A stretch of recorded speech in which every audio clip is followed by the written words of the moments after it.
Today I went to the store to buy cat food. I picked up 3 cans of cat food and then I waited in line to pay for my stuff. When I finally got to the cashier, she told me that she couldn't sell me the cat food without proof that I actually have a cat. Apparently, too many people were coming in to buy cat food and then eating it for themselves. The cashier said, "I'm sorry, but management just made this a policy a couple of days ago. From now on, they want proof that the customers are actually buying cat food for their cats." So I politely put the cat food back and then I went home to get my cat. When I brought my cat back to the store, the cashier had no problem with selling me the cat food. The next day I came in and I tried to buy 2 cans of dog food. And again I was told that I couldn't buy them because they needed proof that I had a dog. So I politely put the dog food back and then I went home to get my dog. When the cashier seen I had a dog, she had no problem with selling me the dog food. A couple of days later, I went to the store and this time I brought a small box with me. The box had a small hole in it.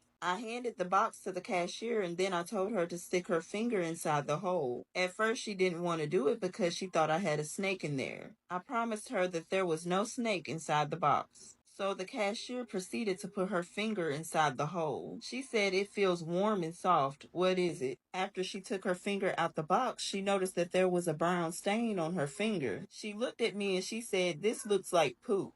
I said, "It is. I want to buy 2 rolls of toilet paper, please." Me and my best friend Mark are both in law school. But anyways, Mark had failed one of his classes, so he decided to go make a deal with the professor. And he wanted me to come with him for moral support. When we finally made it to the professor's office, Mark had asked him a question. He asked the professor, does he know everything about law? The professor said yes. Then Mark said, if you can answer this next question, I will accept failing your class. But if you can't, you would have to give me an A. The professor agreed to this. So Mark went on to ask his question. He said, what is legal but not logical, logical but not legal, and neither legal nor logical? To my surprise, the professor thought about this question for hours and didn't even come up with an answer. So he finally gave up, and as promised, he gave my friend Mark his A. The next day came and me and Mark was in the professor's class, and he decided to ask the same question that Mark had asked him. And to his surprise, half of the classroom raised their hand to answer the question. The professor ended up calling on Todd, which was Mark's friend. Todd said, "Sir, you're 55 years old and you're married to somebody that's 25 years old. That is legal but not logical." Then he said, "Your wife is having an affair with a 24-year-old boy. That is logical but not legal. And your wife's boyfriend had failed his exam and yet you still gave him an A. And that's not logical nor legal."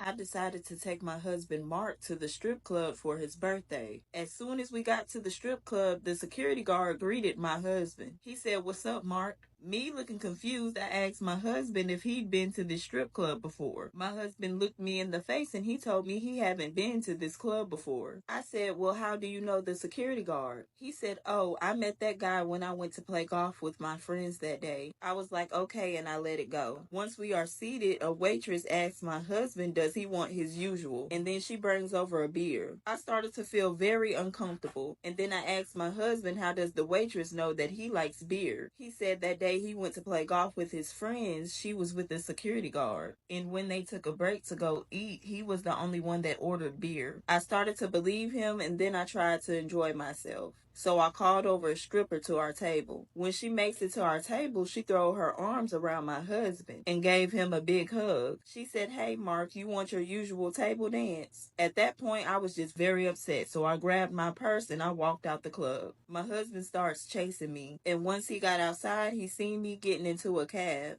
Before I could slam the door, he jumps in the back of the cab and he sat right next to me. He started to try to explain to me how the stripper could have mistaken him for someone else. But I wasn't having none of that because she called him by name. I started screaming at him and calling him every name in the book. Not too long after that, the cab driver turns around. He said, "It looks like you picked up a feisty one this time, Mark." So my brother has 3 girlfriends and they're all demanding him to marry them, but he only can choose one. He just don't know which one to choose. So as a test, he decided to give each woman $7,000 just to see how they would spend it. Now the first girlfriend, she only cares about herself. So she went and got herself a complete makeover. And when she finally came around, she looked so different. Nobody even knew it was her. But anyway, she told my brother that she spent the money on a new makeover just so she can look good for him because she loved him that much. Now the second girlfriend, she went shopping for my brother. She bought him some new golf clubs, an iPad, and an 80-inch flat screen TV. She told my brother that she bought the gifts for him because she loves him so much. Now the third girlfriend, she's smart. She took that $7,000 and invested it into the stock market, doubled the investment, and then returned $7,000 back to my brother, and she reinvested the rest. She then told my brother that she was investing the rest of the money for their future. Now my brother thought long and hard about how each of his girlfriends spent their money, and then he decided to marry the one with the biggest boobs.